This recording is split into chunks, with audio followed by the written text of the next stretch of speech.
നമസ്കാരം. മലയാളി വാർത്തയിലേക്ക് സ്വാഗതം. ആഭ്യന്തരമന്ത്രിയായിട്ട് രമേശ് ചെന്നിത്തല വന്നതിന് ശേഷം ഓപ്പറേഷൻ തൂഫാൻ അത് അതിശക്തമായിട്ട് മുന്നോട്ട് പോയിക്കൊണ്ടിരിക്കുകയാണ്. തൂഫാൻ യജ്ഞം തുടങ്ങി ഇന്ന് ഒരാഴ്ച തികയുമ്പോൾ പോലീസ് രജിസ്റ്റർ ചെയ്തിരിക്കുന്ന കണക്കുകൾ കേട്ടാൽ കേരളം തന്നെ ഞെട്ടും. 1442 കേസുകൾ, ആകെ 1559 പേരെ അറസ്റ്റ് ചെയ്തിരിക്കുന്നു. അത്രമാത്രം ലഹരി മാഫിയ സംഘങ്ങൾ കേരളത്തിൽ പിടിമുറുക്കിയിരുന്നു എന്നുള്ള ഞെട്ടിക്കുന്ന വിവരങ്ങൾ. 111.58 കിലോ കഞ്ചാവാണ് ഈ തരത്തിൽ ഓപ്പറേഷൻ തുഫാന്റെ ഭാഗമായിട്ട് കണ്ടെത്തിയിരിക്കുന്നത്. 1.13 കിലോ MDMA പിടിച്ചെടുത്തിട്ടുണ്ട്. വലിയ അളവിലുള്ള ലഹരി കടത്തുമായി ബന്ധപ്പെട്ട് 12 കേസുകളും ഏറ്റവും കൂടുതൽ കേസുകൾ പാലക്കാടുമാണ് രജിസ്റ്റർ ചെയ്തിരിക്കുന്നത് എന്നുള്ള റിപ്പോർട്ടുകൾ അടക്കം പുറത്തു വരുന്നു. ഇത്തരത്തിൽ നമ്മൾ നോക്കുകയാണെങ്കിൽ പലയിടത്തും എക്സൈസ് സംഘം അന്വേഷണം നടത്തുന്ന രീതികളാണ് കണ്ടുകൊണ്ടിരിക്കുന്നത്.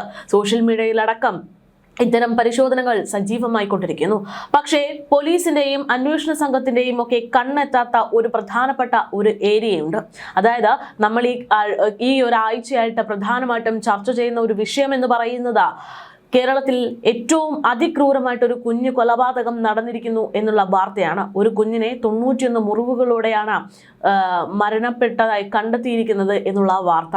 നെടുമങ്ങാട്ടെ ആ കൊലപാതകത്തിന് പിന്നിൽ അഷ്കർ എന്ന് പറയുന്ന കൊലയാളികളുടെ സൈക്കോ സ്വഭാവമാണ് എന്നാണ് നമ്മളൊക്കെ കരുതിയത്. പക്ഷേ നമ്മൾ വിചാരിക്കുന്നതിനപ്പുറത്തേക്ക് അവിടെ ഒരു ലഹരി മാഫിയ സംഘത്തിന്റെ ഒരു സാന്നിധ്യമുണ്ട് എന്ന് വ്യക്തമാക്കുകയാണ്.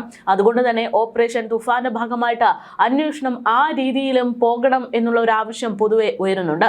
കഴിഞ്ഞ ദിവസം ഈ കൊലപാതകവുമായി ബന്ധപ്പെട്ട സംസാരിക്കുന്നതിനിടയിൽ ഈ കുഞ്ഞിന്റെ അച്ഛനായിട്ടുള്ള അഖിലിന്റെ പിതാവ് പറഞ്ഞ കാര്യങ്ങൾ ഇങ്ങനെയാണ്. അതായത് അവിടെയുള്ള ഡാൻസ് ഗ്രൂപ്പിന്റെ പിറകിൽ വലിയൊരു ലഹരി മാഫിയ സംഘം ഒളിച്ചു നിൽക്കുന്നുണ്ട് എന്നത്.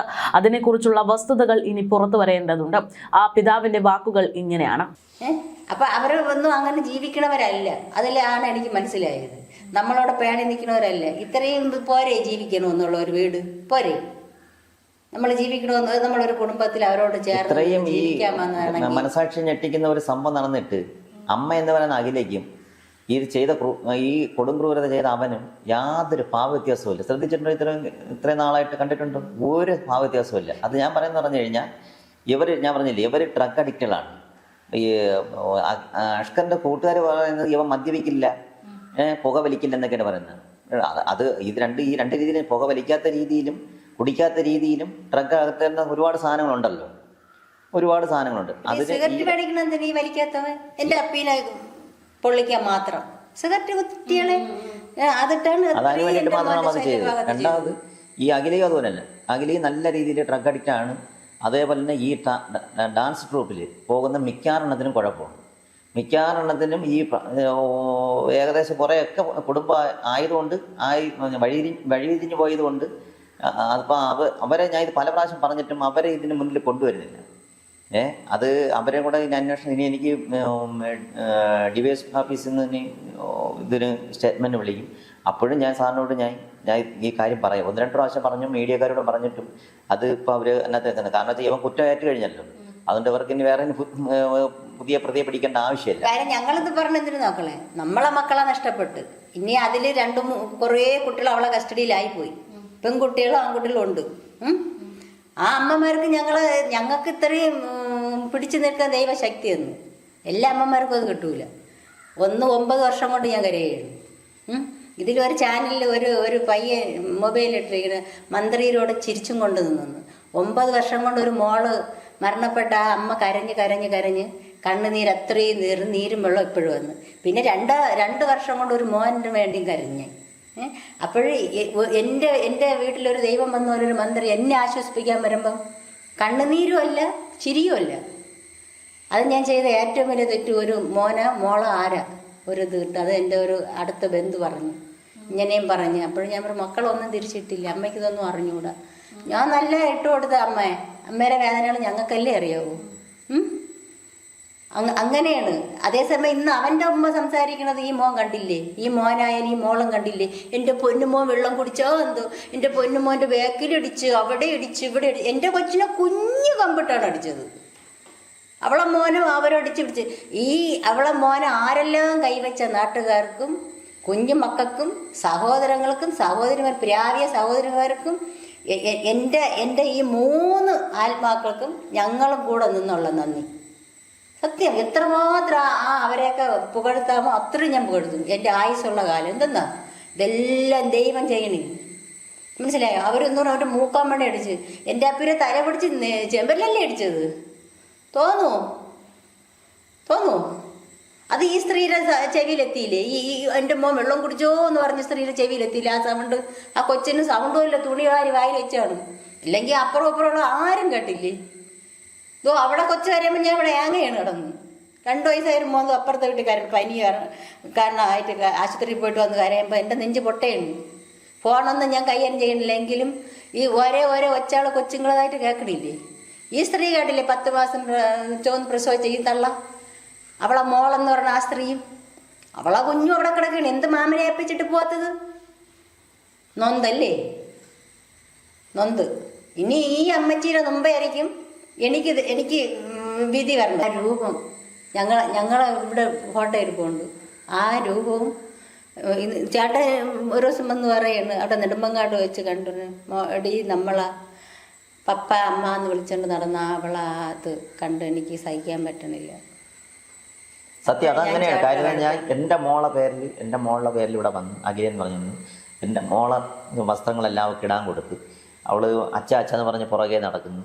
ഞാൻ പണി കഴിഞ്ഞ് വരുമ്പോഴത്തേക്ക് ഇന്ന സാധനം വേണമെന്ന് പറയുന്നു, അത് വാങ്ങിച്ചുകൊണ്ട് വരാൻ പറഞ്ഞ് ഞാൻ കൊണ്ടുവന്ന് കൊടുക്കുന്നു. പിന്നെ ലേബർ ഇന്ത്യ അല്ല PSC ടെസ്റ്റിന് വേണ്ടിയിട്ടുള്ള സാധനം ഇതെല്ലാം വാങ്ങിച്ചുകൊണ്ട് കൊടുക്കുന്നു. കഥകളൊന്നും നമുക്ക് മരുമോൾ വീട്ടിലുണ്ട്, അല്ലെങ്കിൽ അവരെ ഇവിടെ നമുക്ക് പ്രത്യേകിച്ച് പൂട്ടുവെപ്പലൊന്നുമില്ല. അതുകൊണ്ടാണ് ഈ വസ്തു അറ്റാച്ച് ചെയ്യാൻ കാര്യം. കാരണം നമ്മളിവിടുന്ന് ഇതെല്ലാം രേഖകളും എടുത്ത് ഇവിടെ ഫോട്ടോ അയച്ച് അവൾ അമ്മയ്ക്ക് അയച്ചു കൊടുക്കുക. അങ്ങനെയൊക്കെ നോക്കി നമ്മൾ കൊണ്ടു നടന്നപ്പോഴത്തേക്ക് പിന്നെ ആ ഒരു നന്ദി, ഞാൻ എൻ്റെ മോളെ കൊണ്ടു നടന്നിട്ട് ആ ഒരു നന്ദി ആ കുട്ടിയെ കാണിച്ചു. രണ്ടാമത് നമ്മൾ എന്നെ പുറകെ അച്ചാച്ചെന്ന് വിളിച്ച് നടന്നതല്ലേ, ഞാൻ എൻ്റെ മോളെ നമ്മൾ വേറെ ഒരു വിദ്വേഷ രീതിയിൽ നമ്മൾ കണ്ടിട്ടില്ല. എവളെ ആ അവസ്ഥ നെടുമങ്ങാട് പോലീസ് സ്റ്റേഷനിൽ വന്നിരുന്ന് കണ്ടപ്പെട്ടുള്ള അവസ്ഥ എന്ന് പറഞ്ഞാൽ വളരെ സങ്കടപ്പെടുന്ന അവസ്ഥയായിരുന്നു. എന്തായാലും ഇത്തരത്തിൽ പല ഭാഗങ്ങളിലായിട്ട് ഇത്തരത്തിലുള്ള പ്രശ്നങ്ങളും ലഹരി മാഫിയ സംഘങ്ങളും നിലയുറപ്പിച്ചിട്ടുണ്ട് എന്നതിൽ യാതൊരു സംശയവുമില്ല.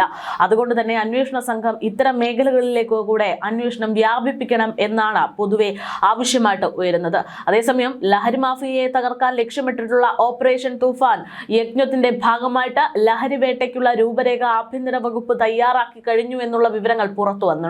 ഓരോ ജില്ലയിലും 100 പേരെ വീതം തൂഫാൻ വോറിയർമാരായിട്ട് നിയോഗിക്കുന്നുണ്ട്. രഹസ്യ വിവരങ്ങൾ പോലീസിനെ അറിയിക്കുന്നതാണ് ഇവരുടെ പ്രധാനപ്പെട്ട ദൗത്യം.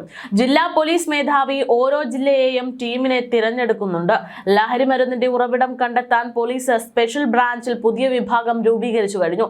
തൂഫാൻ ഇന്റലിജൻസ് ലഹരി വിരുദ്ധ ദിനമായിട്ടുള്ള ഈ മാസം 26-ന് എല്ലാ സ്കൂളുകളിലും കോളേജുകളിലും തൂഫാൻ യജ്ഞത്തിന് തുടക്കം കുറിക്കുമെന്നാണ് സൂചനകൾ. ആഭ്യന്തരമന്ത്രി രമേശ് ചെന്നിത്തലയുടെ മേൽനോട്ടത്തിലാകും വിശദ രൂപരേഖ തയ്യാറാക്കി മുന്നോട്ട് പോകുന്നത്. നിലവിൽ ഇത്തരം ഒരു പദ്ധതിയുടെ ഭാഗമായിട്ടുണ്ടായിട്ടുള്ള നടപടികൾ എന്ന് പറയുന്നത് 84 പോലീസ് സബ് ഡിവിഷനുകളിൽ 16 വീതം പോലീസുകാർ ഉൾപ്പെട്ട സംഘത്തെ ലഹരി വിരുദ്ധ പ്രവർത്തനങ്ങൾക്കായി നിയോഗിക്കും എന്നുള്ളതാണ്. സംസ്ഥാനാന്തര ലഹരിക്കടത്ത് നേരിടാൻ ഓരോ ജില്ലയിലും പോലീസിന്റെ പ്രത്യേകം ടീമുണ്ട്. പുനരധിവാസം, ചികിത്സ, കൗൺസിലിംഗ് എന്നിവയ്ക്കായിട്ട് പ്രത്യേകം പദ്ധതികൾ തയ്യാറാക്കി കഴിഞ്ഞു. ലഹരി ഇടപെടലുകളെ കുറിച്ചുള്ള വിവരങ്ങൾ പോലീസിന് രഹസ്യമായി കൈമാറാൻ വേണ്ടി ഹെൽപ്പ് ലൈൻ നമ്പറും തയ്യാറാക്കി. ആ നമ്പർ എന്ന് പറയുന്നത് 94 97 97 97 94 എന്നുള്ളതാണ്. ഇനി വലിയ അളവിലുള്ള ലഹരിക്കടത്ത്, ഉപയോഗം, വിൽപ്പന എന്നിവയുമായി ബന്ധപ്പെട്ട കേസുകളിൽ സ്വത്ത് കണ്ടുകെട്ടാനും ഗുരുതര കേസുകളിൽ കാപ്പ വകുപ്പ് ചുമത്താനുമുള്ള അടിയന്തരമായിട്ടുള്ള നടപടികളും ഉണ്ടാകുമെന്നുള്ള സൂചനകളാണ് പുറത്തുവരുന്നത്. എന്തായാലും പുതിയൊരു സംവിധാനം കേരളത്തിൽ ഭരണം ആരംഭിച്ചത് കൂടെ അത് തുടങ്ങി അതിശക്തമായിട്ടുള്ള വലിയ മാറ്റങ്ങളാണ് സംഭവിച്ചുകൊണ്ടിരിക്കുന്നത് എന്ന് വേണമെങ്കിൽ നമുക്ക് പറയാം. അത് നല്ല മാറ്റമായി മാറട്ടെ എന്നാണ് ആശംസിക്കാനുള്ളത്.